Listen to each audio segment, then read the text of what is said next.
Oi. Meu nome é o professor Fábio Costa, quem conhece sempre gosta. Eu sou o homem de História Geral e Brasil dessa instituição virtual de ensino. Trabalharemos durante essas aulas com História Geral e Brasil.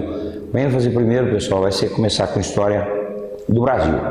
Então vão ser temas bem focados.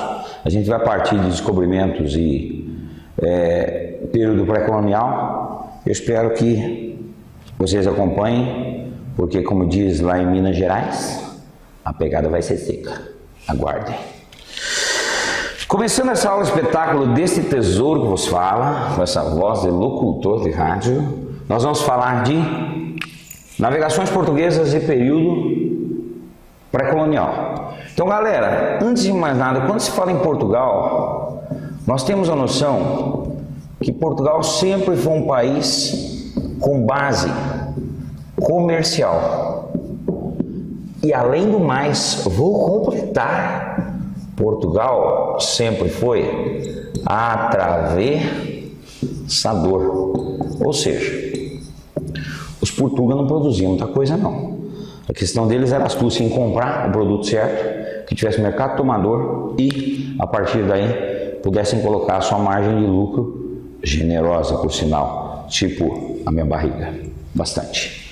Então, nós vamos entender que, na época, eu estou retratando aqui para vocês os séculos XV para século XVI, havia uma procura bastante grande do quê?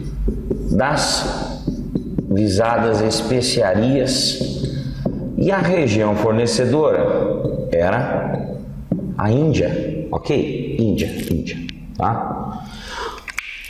Esses portugueses faziam o seguinte: Portugal vai pegar especiaria de quem?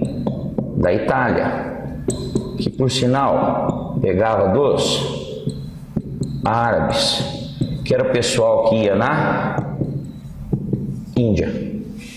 A partir daí, o que Portugal vai querer fazer?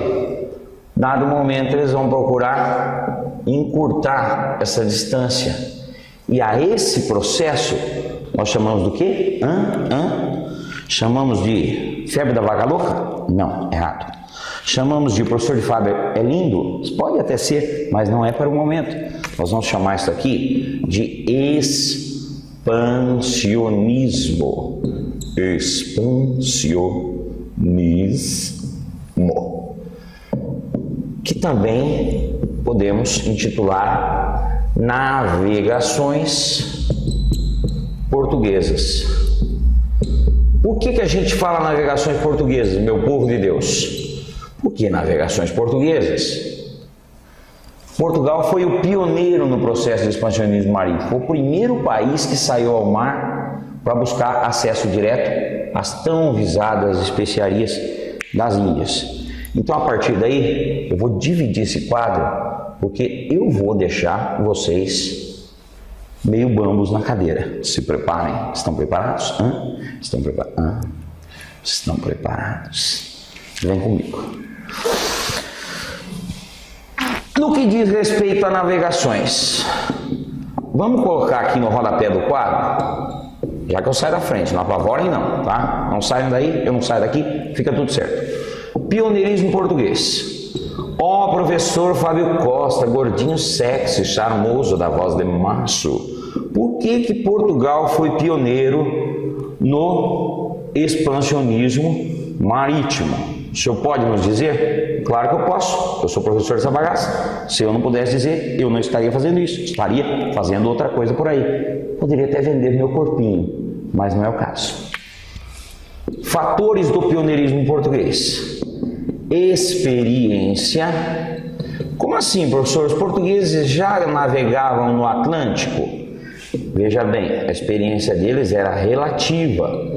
Tem toda aquela lenda que vocês já leram naquele livro de história, com aquela professora velhinha cansada, que falou assim: eles achavam que tinham monstros marinhos, que engoliam embarcações, que havia um abismo sem fim. Os portugueses já não acreditavam muito nisso não, viu gente? A gente fala, professor, o português é burro, só na piada de brasileiro. Então, essa experiência relativa dos caras já era o quê? Com o pescado. Então, era extraído da faixa litoral. Outro fator do pioneirismo português, apoio. E esse apoio foi dúbio, ou seja, foi do Estado e foi da burguesia. Detalhe. Grupo Mercantil Lusitano. Sempre quando é história ligada a Portugal, eles não usam muito o termo burguesia. Eles usam Grupo Mercantil Lusitano. É esse termo que vem. Ok. Outro fator, professor, o senhor pode falar para nós aqui da experiência portuguesa, além da experiência do pioneirismo português, além da experiência de navegação, do apoio do Estado e da burguesia, nós tínhamos também o quê? O embasamento teórico. Esse embasamento teórico é explicado, meu povo, por uma coisinha simples. Chamava-se Escola de Sagres. Tem muito livro de história que faz lendária a Escola de Sagres. Não é lendária. A Escola de Sagres é tão lendária quanto a barriga do professor Fábio Costa. Tá? Existiu lá que os portugueses começaram a aprender tudo que diz respeito de navegação. Então esse embasamento teórico veio da Escola de Sagres do Henrique o Navegador, que não navegava porcaria nenhuma, mas recebeu esse nome por incentivar a navegação.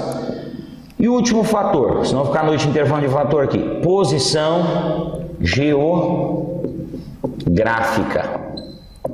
Ou seja, Portugal estava basicamente de cara para o Oceano Atlântico, ou Mar Tenebroso. Filé de borboleta, vamos para o que interessa. Conquistas portuguesas. Deixa eu dividir o quadro aqui com o meu canetão. Eu tenho o canetão do poder. Vamos para a segunda parte do quadro. Conquistas. Eu sempre uso esse termo conquistas, porque tinha um rei de Portugal de vez em quando, um rei da Espanha, um rei de algum lugar que falava assim, o termo conquista é muito agressivo. Agressivo é falar que o termo conquista era agressivo. Eles conquistaram. Vamos citar como exemplo o Brasil. Vamos falar dos espanhóis chegando na América Central no decorrer das nossas aulas. Então as conquistas portuguesas aconteceram mais ou menos assim, galera. 1415, eles chegaram ao norte africano, Cabedal Superior, Ceuta. 1415 até 1460, eles vão conquistar as chamadas Ilhas Atlânticas. Açores, Madeira, Cabo Verde, aquela coisa arada lá. Depois, 1488, um tal de Bartolomeu Dias cruza um Cabo das Tormentas, que passou a ser chamado Boa Esperança. Parte lá de baixo, Bicão da África. 1498, o cara que deu origem ao nome daquele time de futebol carioca chega a Calicut, nas Índias, era Vasco da Gama. Lembrando que o Vasco da Gama foi uma coisa interessante, ele pegou uma carona com os africanos lá na costa posterior da África e eles fizeram o papel de guia turístico para o cidadão. Em 1500 nós tivemos esta cavalgadura aqui chegando ao Brasil, era ele, Pedrinho. Dos tantos Pedrinhos que nós vamos assistir na nossa história, ou desta vez, Cabral. Ok? Chegando ao Brasil, então, nós vamos falar de período pré-colonial. Olha bem, olha bem. Professor, professor, professor, professor. O senhor poderia falar, professor, dos tratados de Tordesilhas, do bullying intercoetéreo? Não é hora, não é hora. Nós vamos falar de expansionismo depois, na visão global, em alguma aula de história geral. Agora, é só falar para vocês como é que os portugueses chegaram no Brasil para começar a falar de período pré-colonial. Gente, tem muito aluno que pega um curso de história e desconhece esse período da história do Brasil, o 1500 a 1530. Ou seja, eles não sabem que nós tivemos um período em que nós não éramos nem desconhecidos e nem colônia. Então, período pré-colonial. Desse período pré-colonial, então, nós vamos ter que entender por que Portugal não colonizou o Brasil já em 1500.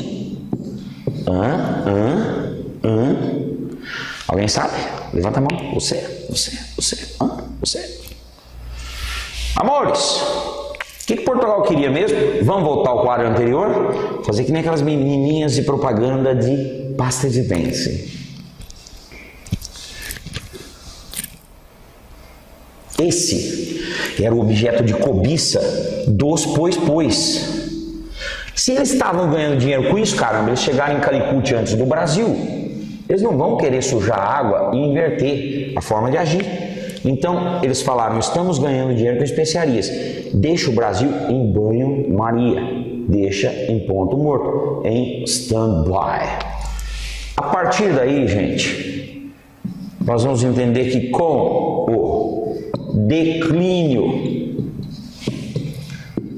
do comércio de especiarias,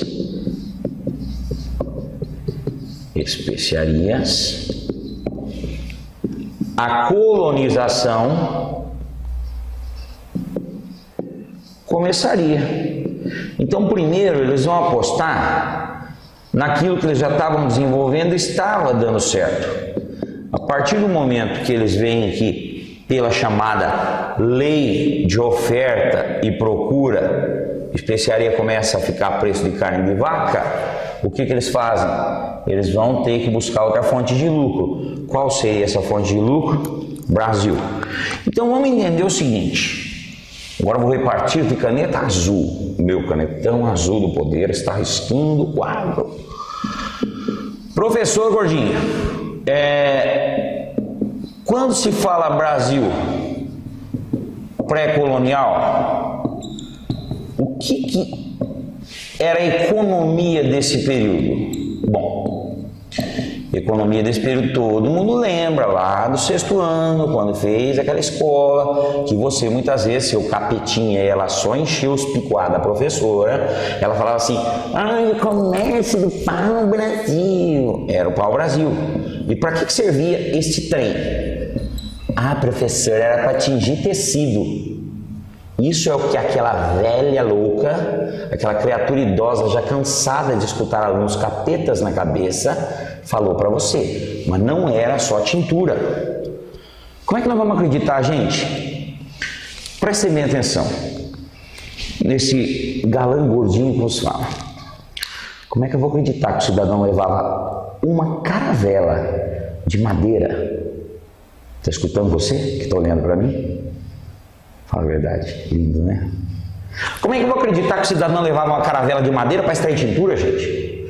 O pau-brasil era tintura, madeira de lei para mobiliário e imóveis. Então, era para construção civil. Então, esse pau-brasil aqui, ele era o quê? Se tornou base da economia. E esse pau-brasil, outra coisa que vocês confundem, no mínimo, na provinha de vocês devem ter feito errado, ele era o quê? Ele era explorado. Professor, ele é escravo índio. Não. Explorado com mão de obra. Eu escrevo sempre mão de obra com hífen, sabe, gente? Agora que eu tô perdendo esse vício, mas eu gosto de colocar uns hífens de vez em quando aqui. Eu acho que fica, sei lá, bonitinho, legal, com cara de abobrinha, fica alguma coisa assim. Mão de obra indígena. Professor, mas o senhor falou que não era escravidão, era mão de obra indígena sob o sistema de escambo. Então, no pré-colonial, eu não falo de escravo índio, viu, gente? Embora se abordando a escravidão indígena já é um braço que eu entro nessa aula, existiu muito mais escravidão indígena no Brasil do que a história conta. Tu pega a região superior, Cabedal, Nordeste nosso, Norte, Maranhão, o local onde o cidadão não tinha, o agricultor, o latifundiário não tinha dinheiro para comprar escravo africano, ele usava o quê? O índio. Nessa época do pré-colonial não é escravidão, é escambo. Professor, como é que eles pagavam o índio? Com porcaria. A história do espelhinho é de pelar a taquara. O cara chegava pro índio, português, olhava bem na cara do índio, fixava os olhos na cara do índio, mais ou menos assim. E ele olhava pro índio com um espelhinho na mão e fazia assim. O índio fazia. Ele falava, aprisionei sua alma. Quer de volta? Carrega para o Brasil para mim. E o índio trabalhava feito um louco para ter um espelhinho de volta. Mas era barganha. Ninguém torturava, ninguém surrava, ninguém espancava o índio. O índio trabalhava. Ok? Agora, detalhe para fechar este Goiazinho aqui, ó. Os lucros do pau-brasil não foram suficientes para bancar a colonização. A partir daí, viriam outras tentativas. Agora, detalhe, eu quero matar esse primeiro momento aqui com uma informaçãozinha que eu acho que é de utilidade, porque tem muito cidadão que é preconceituoso. Inclusive você que deve estar com essa bundinha gordinha, sentado nessa cadeira, olhando esse outro gordinho falar do lado de cá. Professor, índio é tudo vagabundo. Não. É sim. Não. Eu não acho que não é. O índio, meus queridos, ele não está inserido na nossa métrica capitalista maldita de ficar trabalhando até não sei que horas. O índio, por favor, ele não aceitava os moldes do trabalho excessivo. Tem uma historinha que eu sempre conto e eu acho que é interessante eu passar para vocês aqui nesse momento, tá?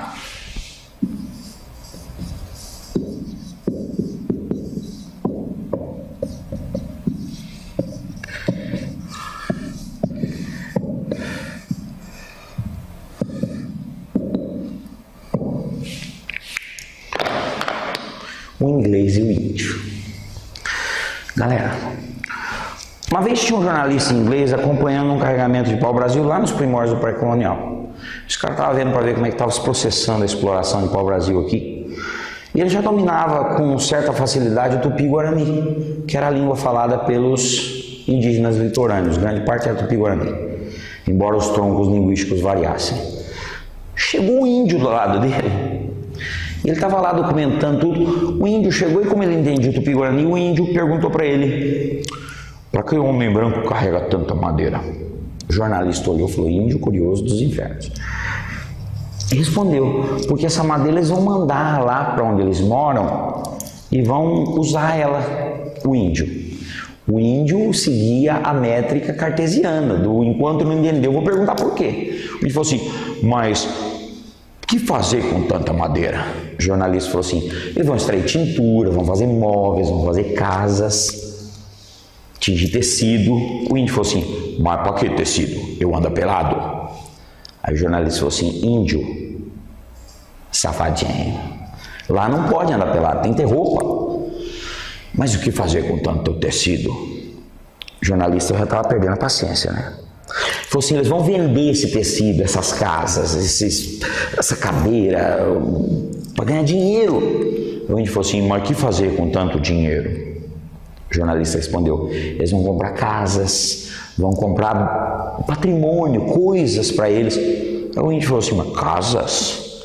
Mas o homem branco precisa mais de uma casa, índio só tem uma oca. O jornalista falou assim, o jornalista estava com vontade de mandar ele para lá. O jornalista falou assim, é que quando esses caras morrem, eles vão deixar herança para os filhos, porque eles se preocupam com os filhos.